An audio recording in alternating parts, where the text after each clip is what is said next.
Hello, welcome to my channel, Nomad's Land Studios. My name is Rebecca, and today I will be reading for you an original story from the r/nosleep subreddit, written by Gabby Rivera, entitled, Every month a parade would pass through my hometown, but we were never allowed to look at it. I've lived in Arizona for the past 15 years of my life, but I had a very different life before that. I used to live in a small town in the middle of nowhere. I couldn't even tell you what side of the country it's on, or if it even is in the United States. It was a small forest town with dense trees in all directions, but where exactly this particular forest is, well, your guess is as good as mine. The only thing I know for certain is the name of the town, Point Pine. I lived in Point Pine for the first 10 years of my life, before we moved the summer after my 10th birthday. Once we left, my parents never spoke of it again. In fact, they acted as if it never even existed, and to them, I guess it didn't. I don't really blame them either. I caught on pretty quickly and realized that they were trying their hardest to forget the memory of Point Pine. Whenever kids at school asked me where I was from, I simply told them I was from a small town that they had never heard of. I also learned early on that any questions about Point Pine would be met with punishments. A few months after we moved to Arizona, my older sister Felicity had a school project about family history. She did it on our life in Point Pine and wrote about some of the things she remembered from there. Our mom found her project the day before she turned it in and burned it in the backyard. When Felicity came home that afternoon, my parents took her up to her bedroom, where I heard Felicity crying out every few minutes in what I assume was pain. I said nothing, and from that moment on, neither one of us mentioned Point Pine again. Except for me, right now. I've decided to tell all of you about it. I don't know what is causing me to remember all these things that I had locked up in the deepest parts of my brain. Maybe it's the fact that my father died about a week ago. Since he died, my mom has remained silent, hasn't said a word to anyone. She hasn't even cried. In fact, she ended up sending my father's remains off to God knows where. My money is on Point Pine, although I'd be crazy to ask. I've started recalling random little things about the town that, at the time, seemed like normal everyday things that we as residents were all used to. Now, as I look back, I realize that they're not as normal as I thought back then. One peculiar thing about Point Pine had to do with the Point Pine Bakery. Whenever you went in there, the owner, Mr. Terrence, always knew what you were about to order. I remember the kids having some sort of rumor about Mr. Terrence being a magician who could read minds. Also, whenever you paid for your baked goods, you had to tip Mr. Terrence with an old item of clothing that you had grown out of. There was a giant box up by the register that everyone tossed old baby clothing and shoes into. That was one of the odd things. Although, you'll come to realize that it won't seem that weird in comparison to some of the other things about Point Pine. Every year on your birthday, you had to get blood work done. I don't think anyone really knew what the point of this was, or if they were actually looking for something. We just all knew that our birthdays would start off with a trip to the Point Pine labs. Everyone had to be up at 8:13 a.m. There was a system of speakers placed around the town like an amusement park or something, and at 8:13 a.m., without fail, the wailing alarm sound would ricochet through the neighborhoods, waking everybody up. This was followed by parents running to wake up their children and get them out of bed as quickly as possible, like the house was on fire or something. Sometimes I expected it to be.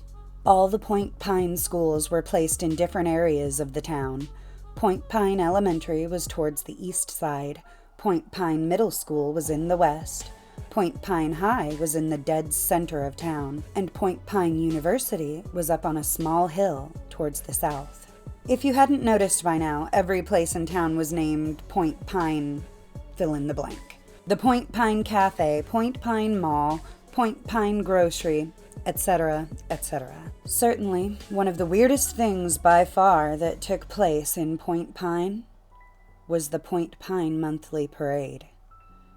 It happened every month, without fail. It was never on the same date, and each month a student from Point Pine High was chosen to be in it.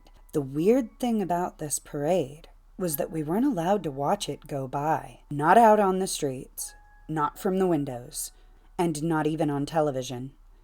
That was one of the most enforced rules. You must never, under any circumstances, look at the parade.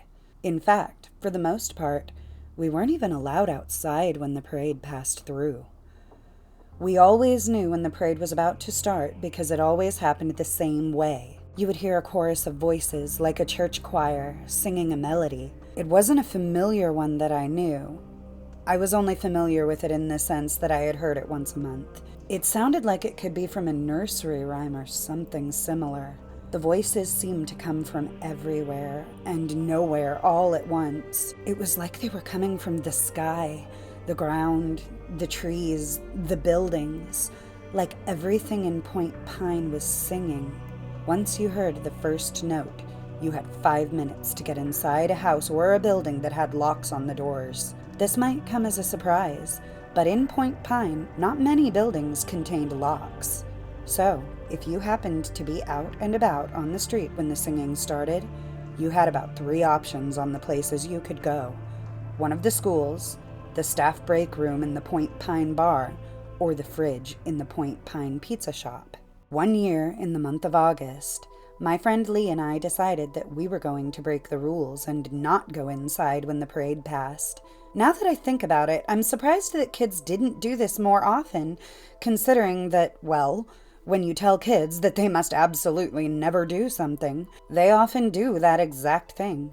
Since we didn't know when the parade was coming, where it started, or the exact path that it took around town, we decided the smartest thing to do would be to wait in the forest near the Point Pine Library until the parade eventually came down that street.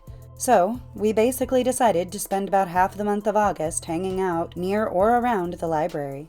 Around the 3rd week of the month, while we were sitting on the steps of the library talking about some random things that aren't important, we heard the music start. Lee and I looked at each other and then took off running into the trees, while everyone else raced to the nearest school. We went far enough into the forest that someone on the street wouldn't see us, but stayed close enough so that we were still able to see a part of the road. We waited for a while, whispering to each other and then shushing one another as we waited for the infamous parade to pass. This year, my sister's friend Reed was chosen to work on the parade. She was a few years older than my sister, but they were friends because Reed used to live next door to us when we were younger. We were crouching in the bushes and leaves when we heard the chorus of voices getting louder and therefore closer. "Dude, I totally see it," Lee hissed. I straightened my back a little bit in my crouched position to try to see what Lee was seeing.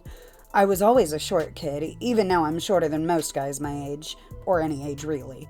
So Lee always pretty much towered over me. "I can't see anything," I hissed, shifting my position. "Shh, they might hear us," Lee hissed. I stopped moving and instead waited for them to get closer, where they were bound to pass right in front of my line of sight. "Oh no! Oh crap!" Suddenly, Lee dove to the ground, landing in the fetal position, with his head cradled in his hands. "What?" I asked, looking from him to the street. "I saw her!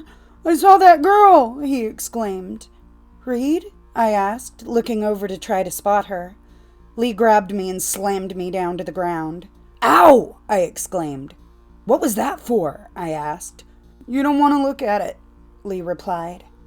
I noticed that for the first time in all of the years that I had known him, Lee looked absolutely terrified. I turned my back on the parade and sat down to look at Lee instead. "What did you see?" I whispered. "Those things. They did something to her. They're eating her, Cody. But she doesn't even care." I looked at Lee, who still had his head in his hands, and he was crying now. I sat with my back to the parade, no longer wanting to see. I heard the singing get louder. "Cody," I heard the voices calling. "Don't look," Lee whispered. "Cody, Cody." Now the voices sounded like Reed. "Look at us, Cody. Look at us, Cody." I shut my eyes. The voices went on for a few minutes longer, and at one point Lee started wailing. I kept my eyes shut the entire time. After that, it moved along and continued its way through town. Once we began to hear everyone come out of their hiding places, I stood up and leaned down to help Lee get up. Once he stood up, he kept his head down. "Lee, what's wrong?" I asked. I could hear him sniffling. "Lee," he finally responded as he lifted his head. "It took my eyes." I will never forget the dark, bleeding holes in Lee's face and the cuts around his skin. I threw up in the forest for a good 3 minutes before I was finally able to help lead Lee out of the forest. A few adults saw us and got our parents, who came and got us right away. The day after that, my family moved out of Point Pine. I never knew what became of Lee after that day. Minutes after we left, my parents acted like Point Pine never existed.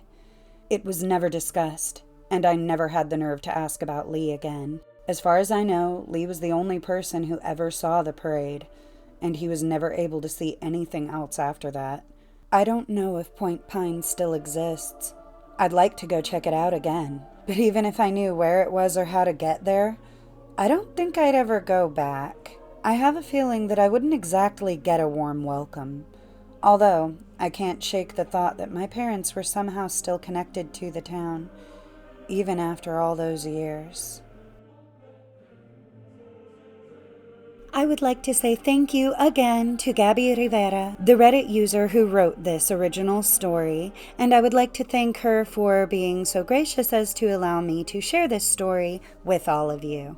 I will be putting the link to her original post on Reddit in the description of this video. Please follow that link and go give her an upvote and a comment and let her know how much you enjoyed it, because I know that I did. If you liked my video, please don't forget to like, subscribe, leave a comment, and share. I post on Tuesday and Friday of every week. Thank you, and I will see you next time. Bye!